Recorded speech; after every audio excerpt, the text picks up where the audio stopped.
እኔ ያጣምሻቸው ዛሬ ለታዳር በብሉ ብዬ ሀቢባ መንሱር ጀማልንና ረዋንን ልድራቸው ነው። ረዋንን እንደ ልጄ ነው ማያት፣ ረዋንን እድርሃለው በጣም ጥሩ ልጅ ናት ብላለች። እንግዲህ ተመልካቾችም በጠየቋት ጊዜ መንሱር ጀማል 40 ዓመት በሙሉ ብቻውን ኖሯል፣ ያለ ትዳር ፈልጓል፣ አያሳዝናችሁም ወይ ብላለች ማለት ነው። መንሱር ጀማል ያለ ትዳር 40 ዓመት ስለምን ቆየ? መንሱር ጀማል ባለ ሀብት ነው፣ ገንዘብ አለው፣ ቤት አለው፣ መኪና አለው፣ መልክ አለው፣ ሽቶ አለው፣ ሴቶች የሚፈልጉት ነገር በሙሉ አለው። ለምን 40 ዓመት በሙሉ ያለ ትዳር የቆየ ይመስላችኋል? እንግዲህ ሴቶች ጠፍተዋል ተብሎ አይታሰብም። በዙሪያው የሚኖሩ የሞሉ ሴቶች አሉና እሱ 40 ዓመት በሙሉ ያላገባው እንግዲህ ያለ አንዳች ምክንያት አይደለም። ሀብታም ሰዎች ማግባት አይፈልጉም። ሀብታም ሰዎች ገንዘብ ብቻ ነው የሚወዱት ማለት ነው። ብዙ ጊዜ ልብ ብላችሁ ካያችሁ በጣም ባለ ሀብት ሰዎች በጣም ትልቅ በጣም ረጅም ዓመት አስቆጥረው ነው ትልቅ ሆነው ነው የሚያገቡት ማለት ነው። ደሃዎች ደግሞ ደሃ ወንዶች ደግሞ በቃ የቀን ስራ ሰርተው እንኳን ትዳራቸውን ይዘው ቤታቸው ቀጥ አድርገው ያኖራሉና ሀብታም ወንዶች ገንዘብ ብቻ ነው የሚወዱት፣ ይፈራሉ ትዳር። ገንዘብን ብቻ ብላ ነው የምትመጣው፣ መታ ገንዘቤን ተካፍላብኝ ትሄዳለች ብለው ይጠራጠራሉና ለዛ ነው ሀብታም ወንዶች ማያገቡት። መንሱር ጀማልም በዛ ምክንያት ይመስለኛል፣ ሴቶችን ስለሚጠራጠር መታ ገንዘቤን ትወስድብኛለች፣ ገንዘቤን ትካፈለኛለች ብሎ ስለሚያስብ ይመስለኛል እንጂ እንግዲህ እሱ ምንም ነገር የጎደለው ነገር የለም። ሴት ጠፍቷል ተብሎ አይታሰብም በዚህ ዘመን። በተለይ ባለትዳሮች ጋር ሁለት እየተደረጉ ነው ሴቶች በበዙበት ዘመን እና መንሱር ጀማል አንዲት ሴት አጥቷል ተብሎ አይታሰብም። እንደውም በጣም የሚወዱት በጣም የሚያደንቁት ሴቶች ሞልተዋል እና እሱ ምርጫ ላይ ነው። እና ሀብታሞች እንዲህ ናቸው። ሀብታሞች ገንዘባቸውን ብቻ ነው ጠበቅ አድርገው መያዝ የሚፈልጉት ከሴቶች ይበልጥ ማለት ነው። እና ለዛ ነው ረዋንን ደግሞ ያው እንግዲህ ሀቢባ እንደ እህቷ ስለምታያት እንዳለችው ስለምትወዳት ጥሩ ነገር ስለምትመኝላት ጥሩ ትዳር መስረታ ጥሩ ኑሮ እንድትኖር ስለምትፈልግ፣ መንሱር ጀማል ደግሞ ባለ ሀብት ነው ጥሩ ኑሮ ጥሩ ትዳር ያኖራታል ብላ ስላሰበች ነው ረዋንን እድርሃለሁ ብላ አፏን ሞልታ የተናገረችው ማለት ነው። ረዋንም ቢጨንቃት መልስ ሰጥታለች ማለት ነው። ቅመሞች አንቺ ለምን ትሰሪያለሽ? ባለ ሀብት ልታገቢ ነው፣ መንሱር ልድረሽ ነው፣ ሀቢባ ልሸጥሽ ነው፣ ሀቢባ ልድረሽ ነው። ኧረ ተው ቅመሞች፣ ምን አስባችሁ ነው? ሀቢባ አንደኛ በመጀመሪያ እንደ ቀልድ ነው የተናገረችው። በመቀጠልም ደግሞ ቢሳካላት ልትድራት ወደ ኋላ አትልም። ምክንያቱም ስለምትወዳትና በቃ ጥሩ ነገር ስለምትመኝላት ስለምታዝንላት ነው፣ እንደ እህቷ ስለምታያት ነው እንጂ ለሌላ ነገር አይደለም። እሷም ብላለች።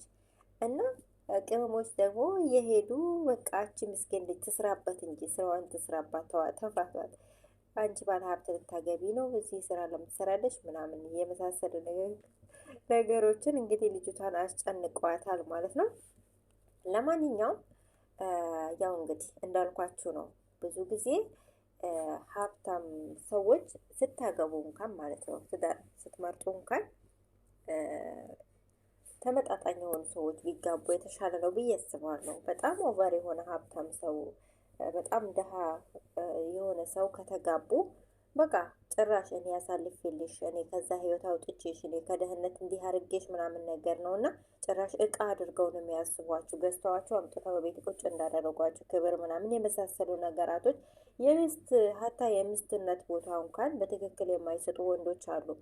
ሀብት ብቻ ስላለው በቃ የተመቻቸ ኑሮ ስላለው ብቻ ቁጭ ያደርጋታል። በቃ እቺ በቃ እንደ እቃ ነው የሚቆጥራት። ፍቅር መስጠት የለ እንደዚህ የሆነ ብቻ አለ አይደል? ባልና ሚስት በቃ በደህንነት ሆኖ በደስታ መኖር ነው የሚሻለውና ከራሳችሁ ኦቨር የሚበልጣችሁ ሀብታም ሰው አታግቡ። ምክንያቱም ይንቃችኋል ማለት ነው። አንዳንዴ አገራችን ብዙ ነገራቶች አልሰለጠንም። የኛ ሀገር አልሰለጠንም፣ ብዙ ነገር ይቀረናል እና ይሄ ነገር በነገራችን ላይ ሀገራችን ብቻ አይደለም፣ በየትኛውም ሀገር ነው፣ በየትኛውም ሀገር ያለ ችግር ነው።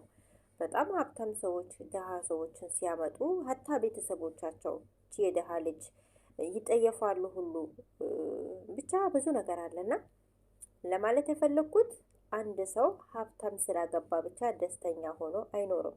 ሀብታም አግብተው እየተሰቃዩ የሚኖሩ አሉ። የሚበሉ የሚጠጡ ሁሉ ነገር የሚለብሱ ተትረፍርፎ ደስተኛ ያልሆኑ ደስታ ያጡ። ከምንም በላይ ደግሞ እኛ በዱንያ ላይ ስንኖር ደስተኛ ሆነን ስንኖር ከምንም በላይ ደስታ ይበልጣልና የሰው ልጅ ተሳስቦ ተዛዝኖ ተከባብሮ ሲኖር ነው የሚሻለው። ገንዘብ ብቻ ስላለ አንድ ሰው ደስተኛ ሆኖ ይኖራል ተብሎ አይታሰብም። ለማንኛውም ውድ ቤተሰቦቼ ቅመሞችዬ ማለት ነው ወደ ረዋን ስመጣ ብዙ ልጆች እንደዛ እያሏት ነው ማለት ያው እንግዲህ እርሶን ታገቢ ነው እንደዛ የመሳሰሉ ነገራቶች እና ስራዋን ትስራበት። ሀቢባ እንደ ቀልድ ነው ያወራችው። ልጅቷ የምታውቀው ነገር የለም። እቺ ምስኪን ልጅ ትስራበት ስራዋን። ተፋቷት ማለት ነው። ቀለል አድርጉት፣ ወሬውን ረገባ አድርጉት ማለት ነው። እንዳልኳችሁ ነው። ትዳር ደግሞ አላህ ሱብሃነሁ ወተዓላ ለሁለታቸውም አላህ ጥሩውን ትዳር ይወፍቃቸው። በራሳቸው መንገድ ደግሞ ተፈላልገው ተፈቃቅደው ደግሞ እሷ ምክንያት ሆነው ከተጋቡ አላህ ይወፍቃቸው። ካልሆነም ደግሞ አላህ ለሁለታቸውም ጥሩውን ይወፍቃቸው ማለት ነው።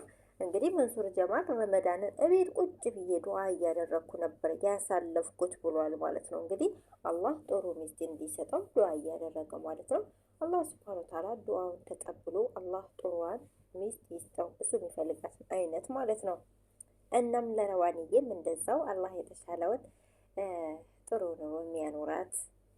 ያኔ ከምንም በላይ ተሳስበው ተዋደው ተከባብሮ የሚኖሩ አላህ ያው እንግዲህ አላህን የሚፈራ ሳለህ የሆኑን አላህ ይወፍቃት ማለት ነው። ውድ ቤተሰቦቼ እንግዲህ እስካሁን ለነበረን ቆይታ ከልብ እናመሰግናለን። ሰላም አለይኩም ወራህመቱላሂ ወበረካቱ።